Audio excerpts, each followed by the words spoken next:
You want to know the real reason your abs still aren't visible? It's not genetics. It's not age. It's not that you need some secret exercise. It's because you've been lied to about how abs are actually built. Most people are trapped in the same loop. Crunches, random ab circuits, chasing the burn, sweating hard, feeling productive. And weeks later, nothing changes. No definition, no lines, no transformation. Just frustration. Here's the truth. Abs are not built by chasing fatigue. They're built by tension, control, progression, discipline. And once you understand that, everything shifts. First, understand this clearly. You already have abs. Everyone does. The question is simple.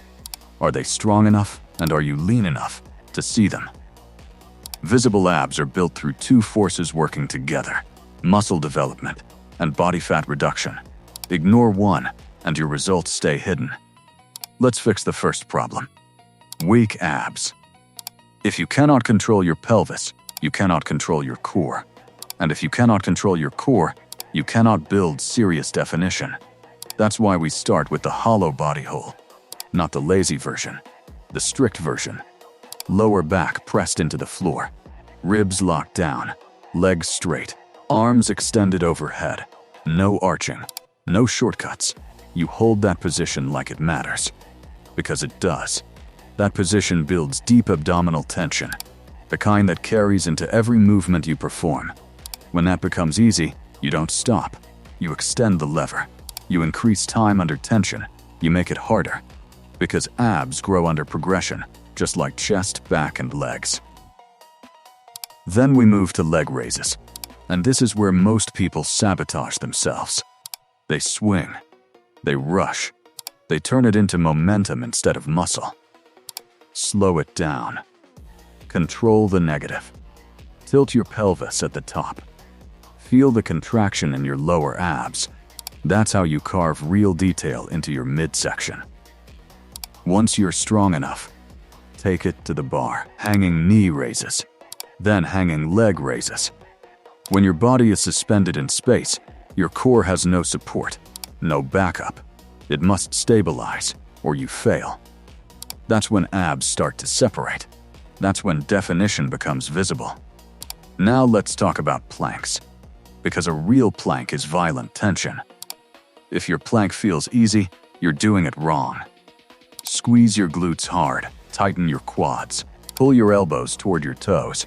Brace like someone is about to hit you. Turn that still position into a full body contraction. That's how you transform endurance into growth. But here's the part people avoid. You can build strong abs and still never see them if your nutrition is undisciplined. You don't need starvation. You need structure. Prioritize protein. Eliminate liquid calories. Stop mindless snacking. Maintain a controlled calorie deficit if fat loss is your goal. That thin layer covering your abs, it's habits, nothing more. This is why calisthenics is powerful. Every strict push-up, every pull-up, every dip, when performed with proper bracing, becomes a core exercise. Your core is the transmission of your body. If it's weak, power leaks. If it's strong, everything improves. Strength, posture, stability, presence. Train your abs 3 to 4 times per week. Focus on progression. Increase difficulty before increasing volume. Slow down the negatives. Master control. Give this 8 to 12 weeks of real consistency. Not motivation spikes. Not emotional bursts. Real discipline. And your body will respond. Not overnight, not magically, but undeniably. Visible abs are not just aesthetic. They are evidence that you control your habits, your standards, your effort. That's the Omega Body mindset. No shortcuts, no gimmicks, no excuses. If you're serious about building shredded abs with calisthenics, comment shredded below. Subscribe to Omega Body if you're ready to build strength that looks powerful and performs even better. Build the tension. Lock in the discipline. Reveal what's already there. Become undeniable.